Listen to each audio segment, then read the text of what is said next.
সম্মেলনের প্রধান অতিথি নেতৃবৃন্দ, যুবদল, ছাত্রদল এবং আমার কেউ কেউ দূরে চিৎকার দিয়া বলে আপনাদের মনের ভিতরে স্মরণ করে বলবো, এই যে হাসিনা এই থানা 28 বছর প্রেসিডেন্ট ছিলাম, কিন্তু আমাদের অনেক প্রায় 32 জনের মতো, কিন্তু পরবর্তীতে নির্বাচনী কার্যক্রম শুরু হয়, কোন সুযোগ নাই।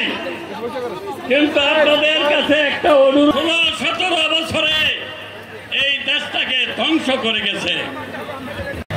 আজকের এই সম্মেলন, গত পরশু মানিক সাহেবকে আমি বলেছি এই কথা বাংলাদেশ চলছে, আমি হাসিনাও দুর্নীতি যাই করি না কেন,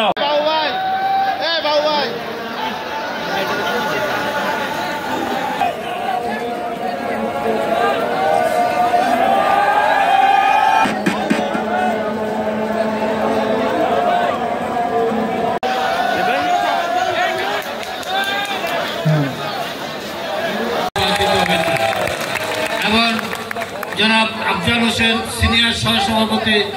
দিন না, আমি দীর্ঘ 1 সপ্তাহ দেখেছি চাঁদপুর, এটা শেখ মুজিবের আওয়ামী লীগ নয়, শেখ হাসিনা তুমি